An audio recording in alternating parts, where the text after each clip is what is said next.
everyone, and welcome to episode 43 of Spill the RT. Hi, I am Eamon Shanahan, and I'm with Josh. Hi, Josh. Hello, Eamon. 43. 43. We are now Excellent. definitely well into middle age. Middle age. What happens when you're 43, Josh? I wouldn't know. I'm not there yet. Oh, many things. I'm not going to get into them. It's not that kind of a podcast. Everything starts to sag.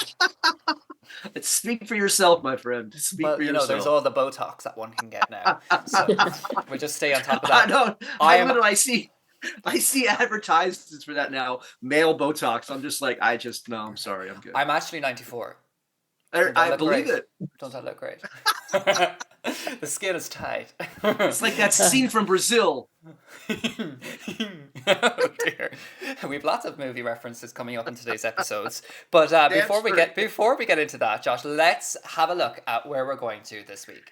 Okay, so folks, this week, your AI lover, a three-year-old finds a 3,800-year-old amulet, and they gave it back, that's the whole point. That's so cute. Artist sues Quavo for copyright infringement. A democracy museum plus a casino for Manhattan. That's so perfect. And reconstructing the Titanic. That one's pretty cool.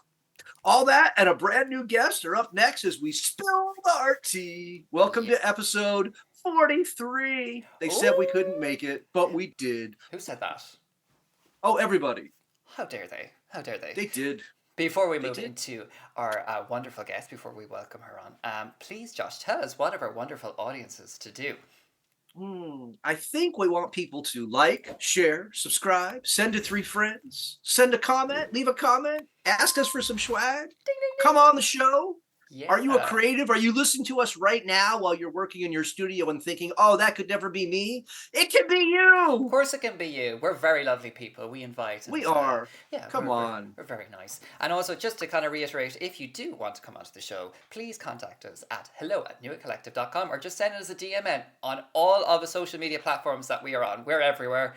We are everywhere. Sky. I still haven't got on Blue Sky yet, but we'll get there. So, let's bring on our guest of the day. It is Debbie Hickey, all the way from Ireland. Come on down. Hello, Debbie. Hello, Eamon. Hello, everyone. How are things with you, Debbie? All is good. Good. Delighted to be here. Debbie, we are bringing you on as a wonderful, fabulous photographer artist today, and we're excited to learn about your works and about all of the things that you've been up to over the past number of years and to see what's happening at the moment in your artistic practice. But we will leave all of that to your segment, as always, at the end of the show. So without further ado, let's get on with the first story of the day. Josh, where are we heading to? We head off to the cyberwebs, I guess. Where else are we going to place ourselves? Ha ha ha. Ha ha ha. So, it was a research report, I guess is the best way to put it, or some speculation based on it. So about 15 years ago now, it seems like a minute ago to me, there was a film called Her that was about having AI as not just your companion, but essentially as your emotional lover, right? That might end up being physicalized, shall we say. Yes. And that's what this particular article was suggesting. And as always, I look at this kind of stuff and I go, and run the opposite direction because I want nothing to do with AI in any way, shape, or form. So I thought I'd throw it out there and let's see what people have to say. How's that? Yeah. I mean, like, I went down a rampant, as always, with these sort of stories, to find lots of different movies and TV series and that who have been very premature in finding who are these AI lovers and how you can connect with them and how we can be, controlled by these people in the more dangerous way. And I've a couple of actually kind of movie references here. So this one is the Joaquin in the Her the Joaquin Phoenix in Her. Joaquin. I'm just terrible with names. It's a hard one. It's a hard one for everyone to say. But it's Joaquin. I'm so sorry, Joaquin. But Joaquin Phoenix, there he is with his robot lover. And then this is, if you know The Big Bang Theory, yes. The Big Bang Theory, where Raj decided to start his relationship with AI through Siri. So that turned out wonderful, and he was very jealous of her cheating on other people. And then we have this horror movie that was quite recent, actually. I think this is 2024, which is Companion. So loads of iterations of this. Debbie, what do you think? What are your feelings on AI lovers? Yeah, it's interesting. Well, it just reminded me of, do you remember in COVID time, there was like this thing where, I can't remember, it was like you kiss into like this, it was like a cling film thing, or like, and when you went like that, but you would feel, do either of you remember this thing? No. No, but it No? sounds Okay, so, horrible. yeah. So you But it wrapped was yourself in cling basically, film. yeah, and the other person, I can't remember, was it like, so it was a virtual thing, but whatever you would do, the person would feel, basically. Oh, So you could do kind of whatever you wanted, I guess. I don't know. I just remember seeing it at the time, and it was kind of for long distance lovers that couldn't see each other. I Um, oh. I yeah. keep hearing about this crisis But that we have. We have to go online. We have no connection to each other. Step out of your damn door. It ain't that hard. There was well, I another suppose, yeah. There was another TV show actually that did that. I know it was only streamed, I think, but it was like you went into this suit. Oh, and they were in an afterlife or something, and you could connect to them in the afterlife by wearing this suit, and you Yes. can go into the afterlife to Yes. see them. I can't remember what that was called, but Yeah, there was it was a Netflix series, if I recall it was correctly. very It strange. was some kind of backup you would buy, and then if you Yes, died, you'd be upload, uploaded and have a upload. virtual life, It was right? called But it was upload. essentially living in hell because then someone controlled your existence, and if they Yeah. got pissed at you, well, you don't get out today. Like it's shades of That was Harlan always Ellison. really it was really dystopian because it was like you had to have enough credits on your phone in order to buy yourself a Mars bar, and it was like, what suit will I wear today? And it was like, oh, you're going to have only like you're only allowed to upgrade to one thing, and it was like these upgrade points. It was like you're playing this Yeah, virtual game. yeah. Oh, oh, oh, oh. Well, what would you expect? That's if you think about how hospitality works, right? Like hotels do that. You have different reward point sectors, and you get different things as a result. I would, Mm. if corporations took over the afterlife, that's exactly the way I would expect it to look. 100%. Ooh, I don't know how I feel about that. But so we're talking about AI lovers, not the But afterlife. there's, But I mean, that's where it's going. What are you going to say, Deb? no, just there's a lot. So I guess just that prior was like to do with a real connection, but just not being able to get together physically. Whereas Yeah. was, yeah, AI, it's not going to be a real person. But I don't know. I think there's a lot of pluses. You can uh, create the person that you can never find, possibly. Oh dear. So the Blade Runner sequel from about 10 years ago now had this, where you would have like the ability to substantiate your AI lover and take on that person, having them somehow merge with a replicant, and then you're Okay. making love to the whole thing is just, to me, absolutely insane and bizarre. And It's look, people can do whatever they bombastic. want. I'm a true anarchist libertarian. Do whatever you want, but I just don't necessarily want it done around me. And Mm. I just think if people are complaining about lack of connection, step out your door, go to a bar, talk to somebody. It's really not that difficult, Yeah. particularly after you have a drink or two. It really will not be hard at all, No. right? Just do No. what humans have done for, a good 100,000 years. Yeah. The poor nerds out there are like, you say it's easy, but it's really not. Oh, you sad little incels, try to come cancel me. Get out of your room and come find me. How's that? Oh dear, Josh, don't be so violent. My goodness. My God, maybe you should have made the companion movie. Okay. And that tea is spilled. So we'll move Oh, swiftly on to our next story, where we are going to find what toddlers can find under the bed these so days. we've done so many art finds at this point, We right? What have. I what I found interesting about this one, because typically when we talk about art finds in the past, someone finds it and they try to sell it in some way. They want to make money off of it. This was a 3-year-old and their family. They were hiking somewhere in Israel, somewhere around Jerusalem. And what was interesting to me was, because this is going to happen a lot, right? Mm. Tourists get in trouble for like taking things back with them if they find them in certain places. Stuff's restricted in Hawaii. You can't take rocks from Hawaii, some shit like that. Apparently, it's like bad luck. They Oh. gave it back. Like they found it Oh. and they're like, oh, this is really cool. And then they turned it in. And so then it's this idea of like, oh, you find something, but it's not just for you. It's actually part of our common cultural heritage, right? And we've talked about this before, that if you hide stuff away, nobody else gets to have access to it. Mm. So it's this cool little 3,800-year-old amulet, as you said, from the Bronze Age in Egypt, that was It's just there, like a little stone on the side of the road or something. It's really cool. Although when you said that the child gave it back, I just think about my nieces and nephew who would be like, "Not hope. I'm keeping that. Thank you very much." I would be surprised if it wasn't dug into something else or put into they love snails. So like made for like a little decoration in the snail home or something like that.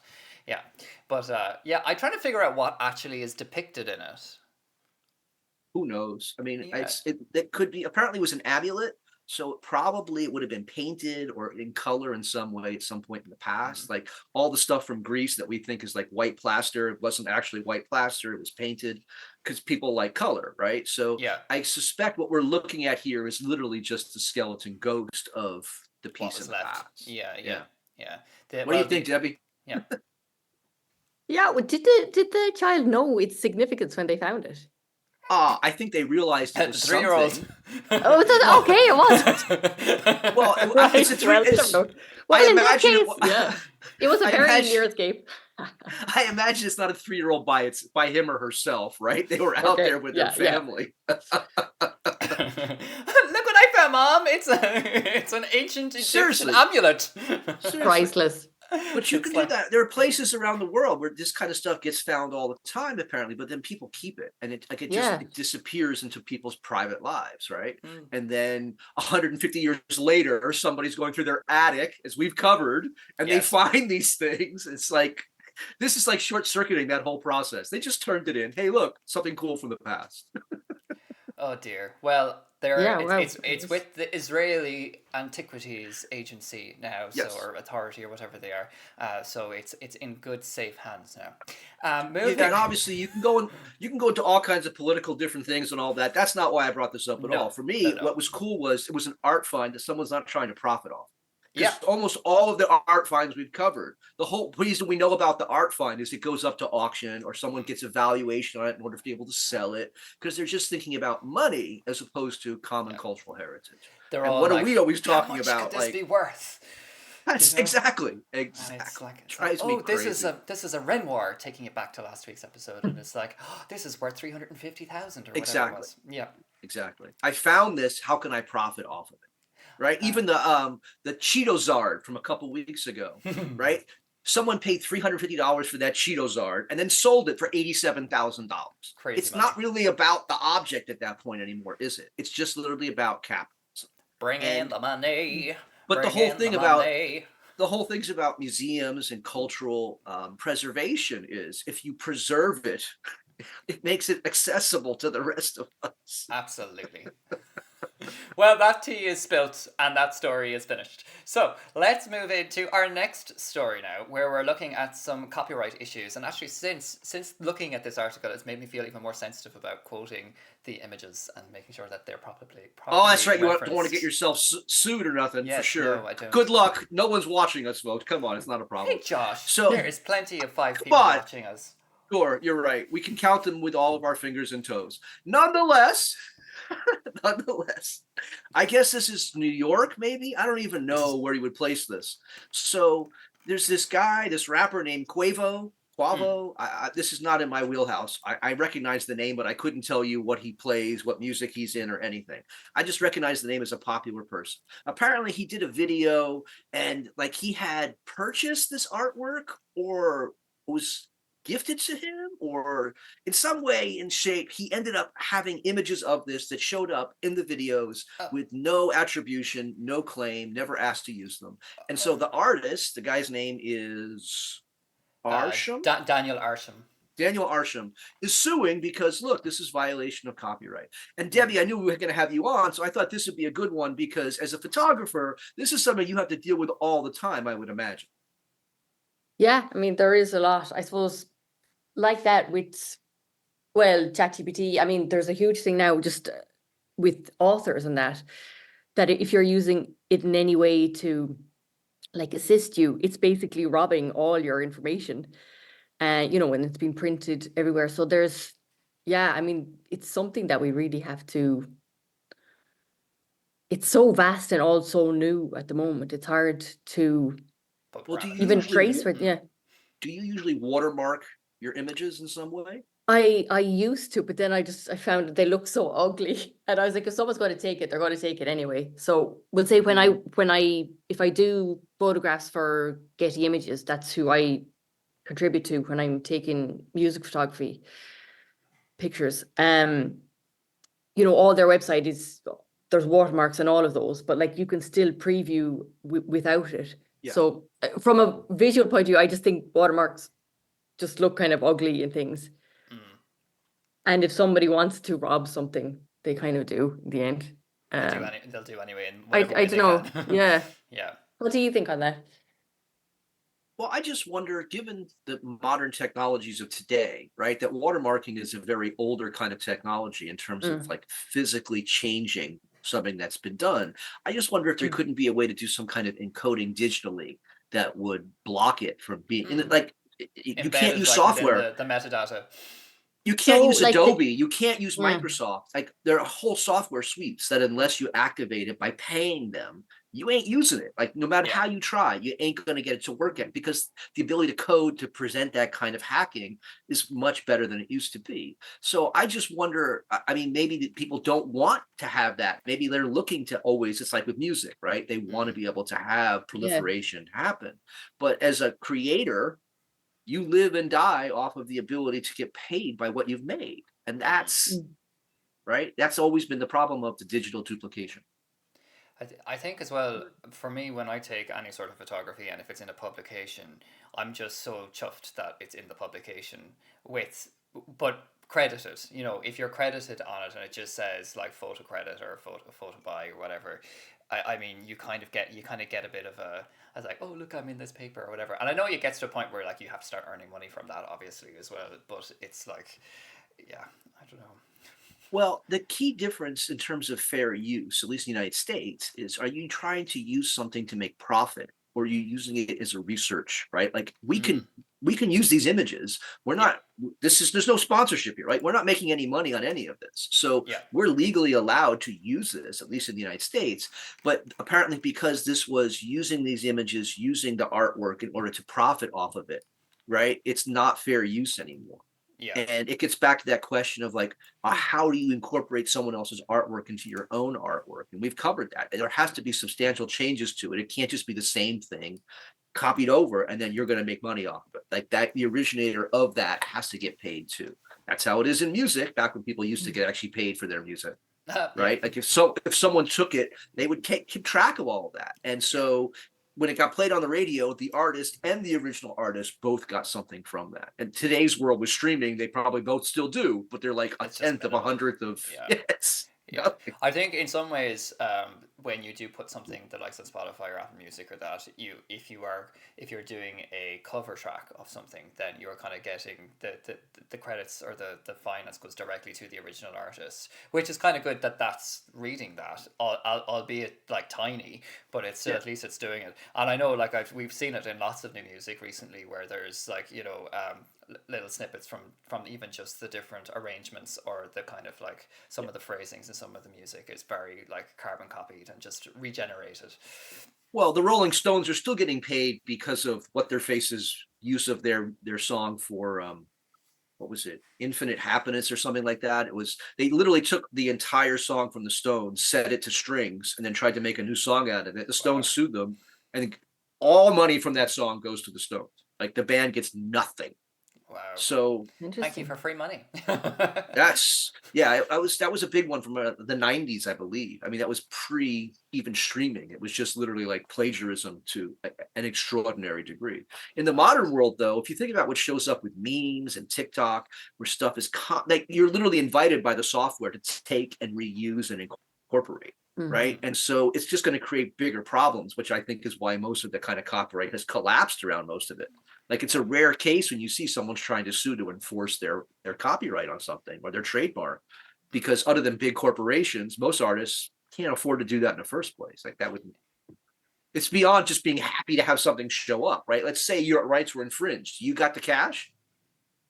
No. You got a free $50,000 to work with a law firm to like. So I actually have a story about this. Oh, so for 10 years now, we have marriage equality in Ireland, and I started making the creations at the time to highlight like people are just with quotes just to kind of make it more relatable, I guess, to all ages. Like I would have got kind of a good following from that, and then people can ask me to make custom little things. Even now when I'm saying like, I'm going to say brick artwork because I'm actually breaking it. Breaking it. I literally am breaking it.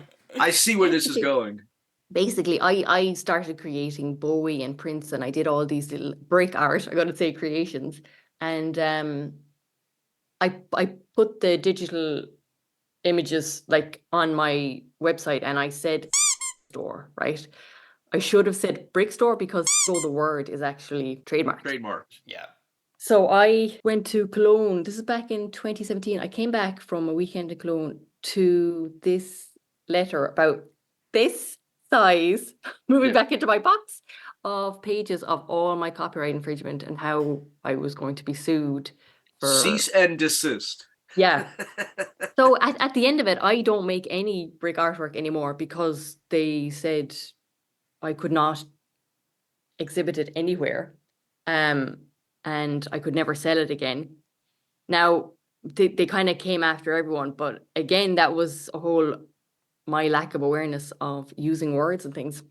And within that document, they had highlighted with all the kind of, it was so funny and horrendous to watch it, but it was like all, so like, minifigure.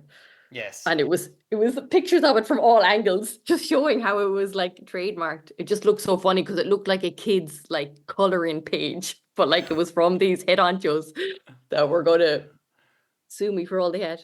But yeah, anyway, that's my story of them. All good, but I don't make any brick art creations anymore from that. Yeah. They were there's an artist in the US that does what she does is she takes the bricks and she paints them, and then so she's essentially using the brick form but changes the colors, like again substantially changes the particular material, and then creates essentially very large paintings out of them as a kind of like 3D assemblage. And so it doesn't look like the originating bricks at all. It just looks more like stuff that's been 3D printed with like a texture to it. You've let out their secret now, so the company will be well onto her now. Make sure you don't say her name. That she doesn't use the word. It's not. Don't use the word, Debbie. That was my downfall. I tell you. Call them plastic cubes. That tea is sorry, copyright people. Well, that tea is spilled, and we are going to just take a little break now and learn a little bit about Newer Collective. So we'll be right back after this. Newer Collective, an arts community collective with art artists and art publications with fresh work, news and updates added weekly to our online collection at www.newercollective.com. Here you will also find our Newer Journal featuring articles and podcasts, which are also available on Spotify and Apple Podcasts. Follow us on Instagram and TikTok and wherever you get your socials from. Like this video and subscribe to our YouTube channel so you don't miss us out on spilling all the art tea in our weekly roundups every Monday. Now, there we go. So, let's get it going, Josh. What are they to do? No, they're supposed to like, share, subscribe, send to 3 friends, leave a comment, buy some swag, come on the show. Buy some swag. I don't know. Find us a sponsor.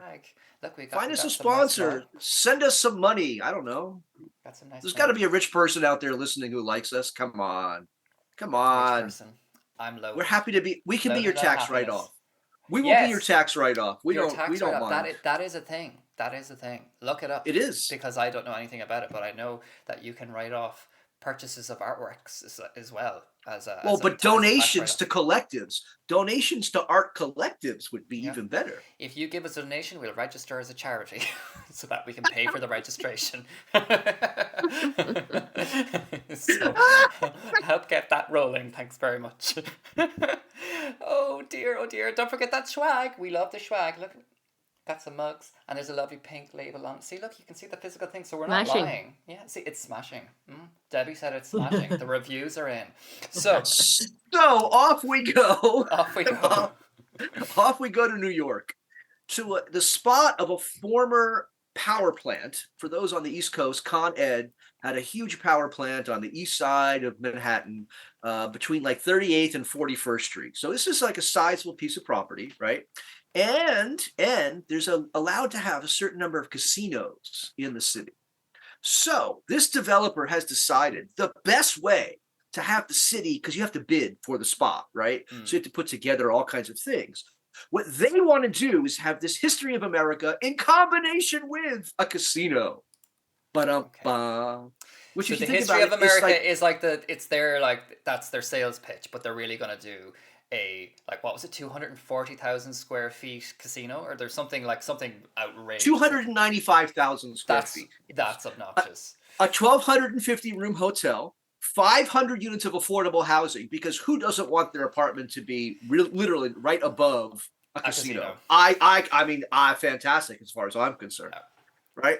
And 4.7 acres of waterfront parkland. No, but Josh, they're paying homage to the Berlin Wall, so that's all okay. Sure. It's celebrating American freedom, apparently. And what is the best way to celebrate freedom in America? This is so American.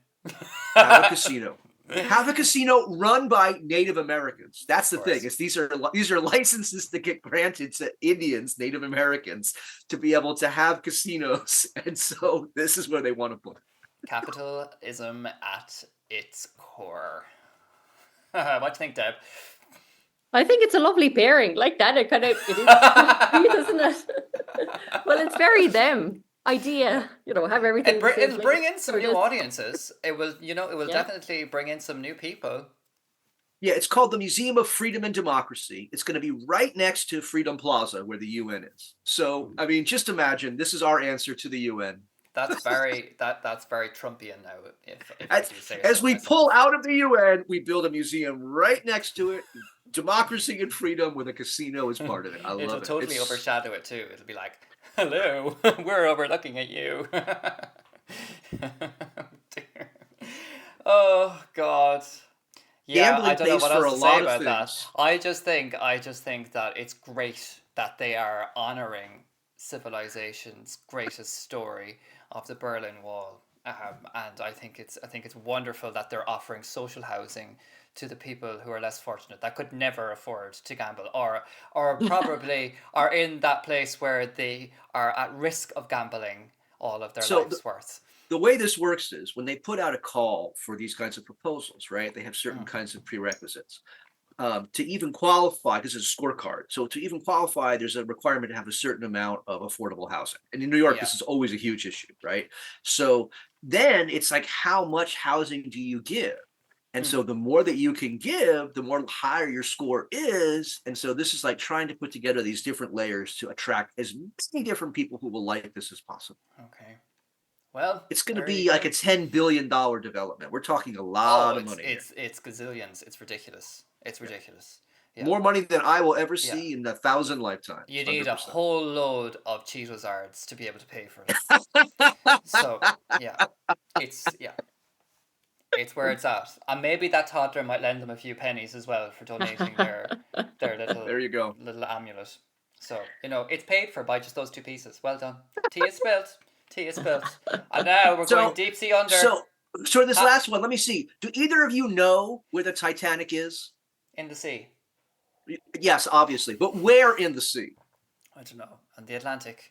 See, I had to do some research on this. Everyone says, well, it's the North Atlantic. And I'm like, okay, but what does that actually mean? Because granted, the Atlantic's not as big as the Pacific.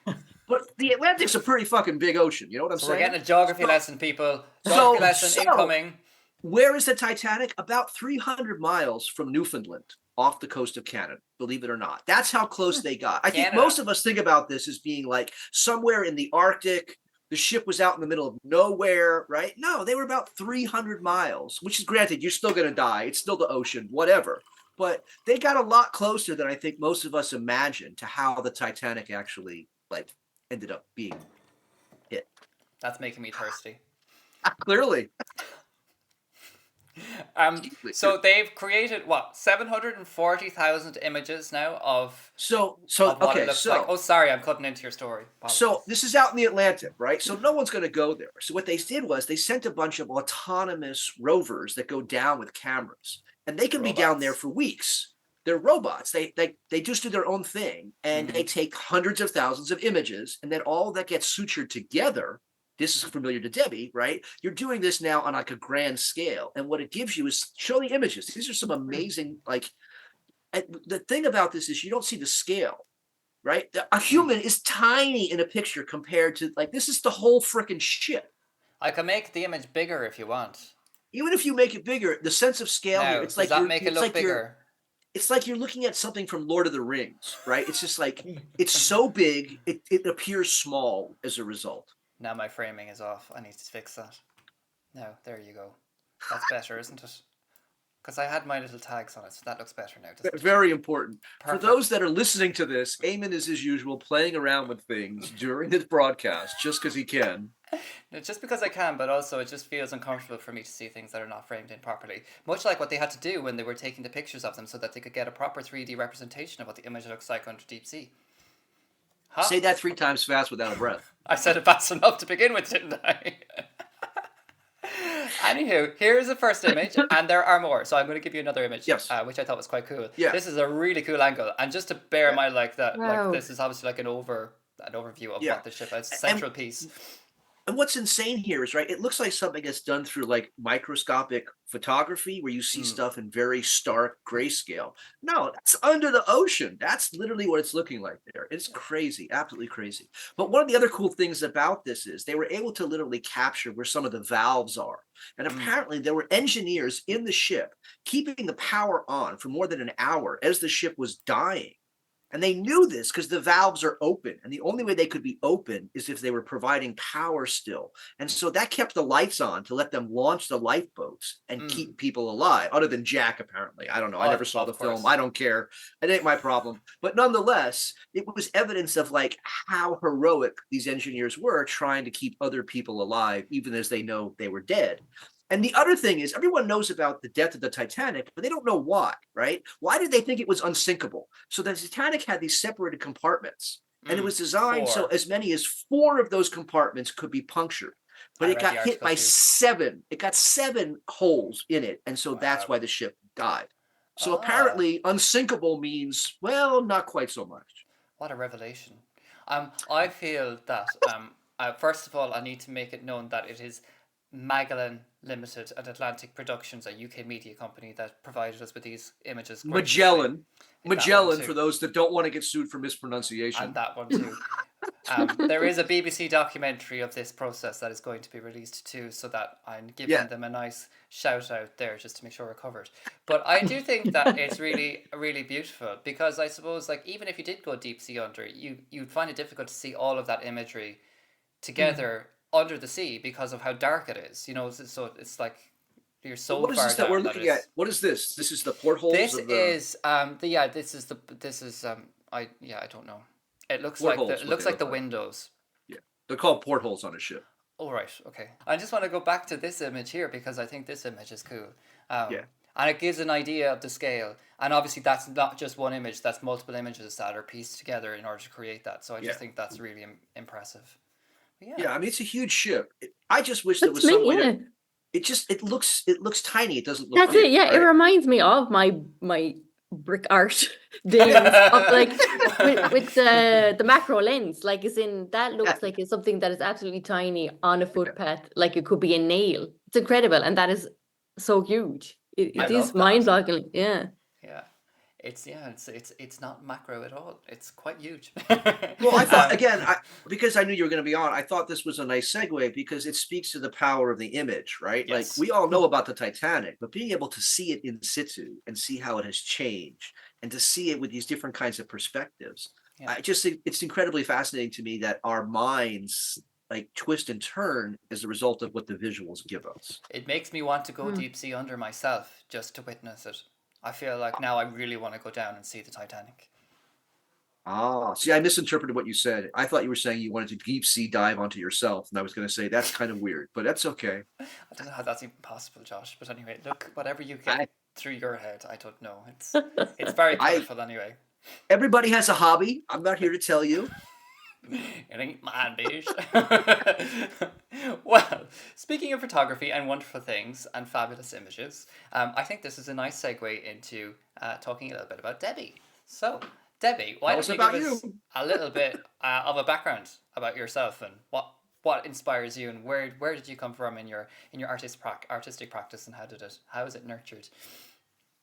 So hello everyone. So I suppose like growing up, family business, pharmacy and photo center, my granddad and dad would have always taken photos and we would have been involved in the developing of films and printing photos from like a very young age. And then I did my master's in digital media, which would have covered photography and videography. And then from that led on to studio work, and where Studio 10 photography was born. And from that, that's kind of nearly 15 years ago now, which does not seem like you shoot a lot of live acts. So how did you get into shooting performance? So I would have started taking photos for state.ie and goldenplec.com. So they're music websites. So everyone is like a volunteer. So you're a contributor, all the authors, the reviewers, we're all volunteers, no one's paid. But then kind of from that, my work was on these websites, and Getty Images approached about doing work for them back 2013, I think. And that's how that led into kind of a lot of concert photography. And yeah, that's my favorite. Absolutely. I love music photography. I love anything that's live. Like I do studio work a bit, but I don't love it. I really don't. I love weddings. I love everything that's kind of more real. And I know you do get real studio work, but there's just something in the moment. So I love outdoors as well for portraits, things like that. So yeah, I suppose natural. And do you find that then is just getting as much coverage as possible and then seeing what you find later, or are you sort of in the moment considering what you're capturing in camera? Well, like very lucky that we are living in a digital world, because I don't know how I get through with 27 exposure on a wedding day.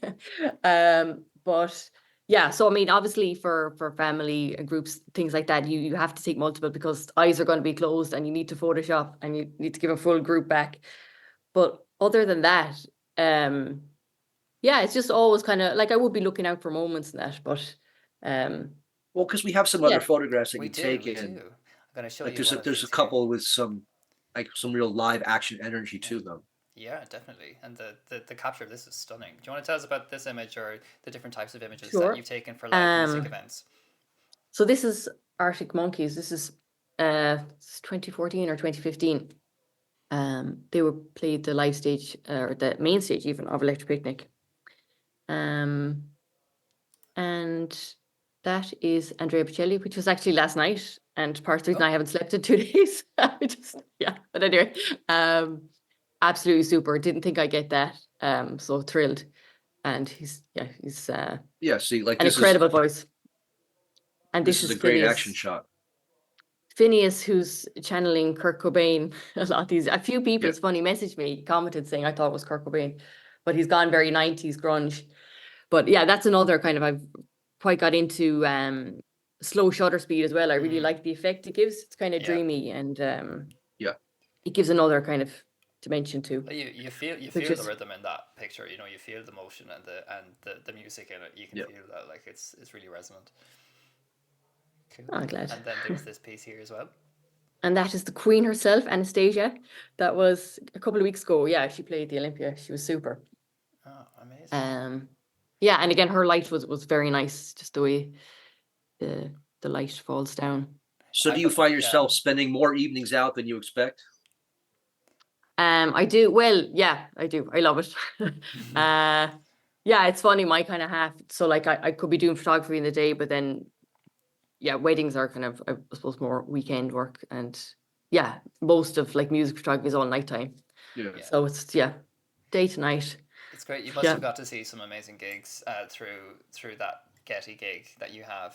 Yeah, I have. I'm very lucky. Yeah, I've seen. Yeah, I've seen and got to photograph. Like, yeah. And so, does your relationship with Getty, does that actually then get you the press passes as well for these events? Yeah, exactly. So a lot of these events, I'd be doing it on behalf of Getty. So I'd be working for Getty when doing it. But also I've done gigs for, where an artist can hire me themselves. Nice. Brilliant. Yeah. That's really good. You've got such a great portfolio of photography, Debbie. And I suppose that leaves me with the question as to how do people see your work or potentially inquire to get you to do some work for them? So I see my name below. Thank you kindly. Also, below Deb Studio 10, just like it's weird there. So is that aligning? So Deb Studio 10 on Instagram, studio10.ie on the browsers. On the old browsers. That's it. Very good. And you have a website? Yeah, that's it. Yeah, that's it. So yeah, you can DM, email, pigeon carrier. Get it. They'll get it to you. They'll get it to you. No, that's really great, Debbie, and it's great to hear about your stories throughout the podcast as well. We've heard like lots of different pieces of stories and anecdotes. So like we're really delighted to have you on, and your work is fab, and hopefully you still continue making and come up with a new way of making your bricks because they were stunning. So yeah, it's cool. They were really cool. So Thank you. This is a big. Blah blah blah blah blah to that company we shall not name. He who shall not be named. But yeah, no, it's been great having you on, Debbie, and thank you so much for giving us the opportunity to speak about your work. So do follow her on Debbie Studio 10 on all of your favorite platforms, and indeed if you'd like to get in touch with us, you can see us at New Collective Art across all of your favorite social platforms. You can see us on Spotify and on Apple Podcasts and wherever you get your podcasts from, or visit us at www.newcollective.com, where of course you can see artworks, you can see news articles, you can learn about all of the events that our artists are getting up to in their own little exhibitions worldwide, of course, on the globe. But yeah, that's pretty much it. And so Josh, before we round up today's episode, what are people to do? Oh, for the last time, well, at least the last time this week, like, share, subscribe, send to 3 friends, leave a comment. Get some swag. Find us a sponsor. A sponsor. I don't know. Yeah, invite us towards the 1 year mark, so we would love to continue Spill the RT, and if we can continue it, potentially would need some money just so that we can afford something more than water. 1 year. 1 year of this. Do you believe that? Almost there. Cool. Well, that's all we have time for today, but we look forward to seeing you next week on wherever you get your podcast from. Until then, stay creative. Bye. Thanks, Debbie. Bye-bye. Bye.